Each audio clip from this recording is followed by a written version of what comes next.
Hi friends! We have made this video for you in order to talk about Italian art. You are going to make a travel discovering the painting of a famous Italian artist, Caravaggio, that may be found in different museums in our countries. We are going to talk about the Bacchus, located in the Uffizi Gallery in Florence, the Death of the Virgin, located in the Louvre Museum in Paris, and the David with the Head of Goliath, located in the Museum of Art and History in Vienna. After this, we are going to talk to you about the art concerning with our origin land, the Ciociaria. More specifically, the Ciociarian costumes and traditions in the European art. We hope you'll enjoy our work. Caravaggio realized the painting Bacchus around 1596, probably as a gift for the Grand Duke Ferdinand I, on the occasion of a marriage. It was then kept in the Uffizi Gallery in Florence, where it's still now. Like as many painters, Caravaggio didn't suggest a mythological beauty as subject of the work, but he painted a common boy, one of those hanging around the taverns that the artist himself attended. Here Bacchus is relaxed in his pose, and is obviously stunned because of the wine. He is sitting at a table where there is a bowl with seasonal fruits and a jug of wine. Bacchus holds a cup in sign of offering. His cheeks are lighted because he is drinking wine, and his dazed look with a hinted smile on his lips make him sensual and ironic. The picture is famous because it represents realistic element, and an ordinary person living a moment of his daily life, his face and his pose, or even some helpful fruit.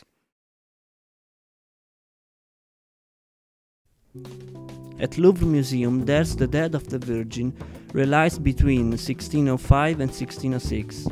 This painting represents, indeed, the death of the Virgin Mary, but the Virgin is drawn like a normal person, without any mystical characteristics. She's lying reclined wearing a red dress, with hanging arms, sustained head and uncovered foot. The other subjects, apostles and Maddalena, and ambience are represented like the Virgin, in a modest way. For these reasons, this painting was criticized and rejected by Laercio Cherubini, the papal lawyer who commissioned the painting to Caravaggio. His parish in Rome and even some other people who thought that Caravaggio was inspired by a prostitute for drawing the Virgin. The refusal of this masterpiece forced Caravaggio to leave Rome. Then this painting was bought by Mantova's duke and later by King Charles I. After the death of the king, the painting was bought by a French banker and then delivered to Louis XIV of France. In the end, it was placed at Louvre Museum. David with the Head of Goliath is a painting of the 1607 by the Italian Baroque artist Caravaggio, and it is housed in the Museum of Art and History in Vienna. In this painting, Caravaggio was inspired by the biblical story of David and Goliath in 1 Samuel 17. He decided to paint David, who killed the giant Goliath, and took the head with him to show his people in sign of triumph. Then he captured the dramatic part of the scene by having Goliath's head dangling from David's hand and dripping blood.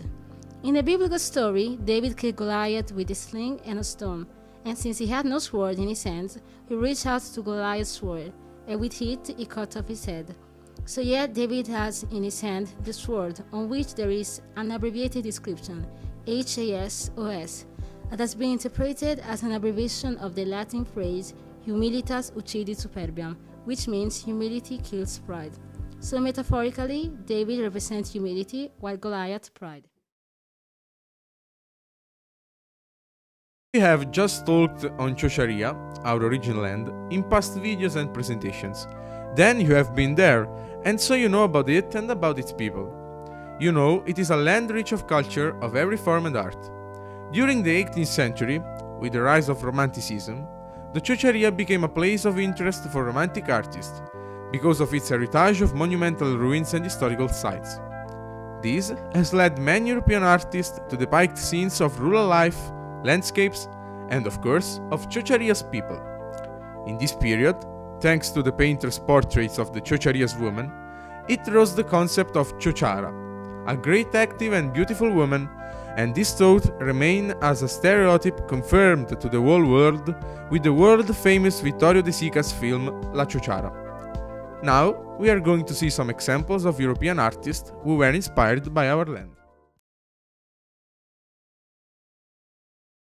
Icolo di Paese is a painting by Aurelio Turatelli, an Italian artist of 19th century who often painted country or village scenes using as dominant colors green and yellow.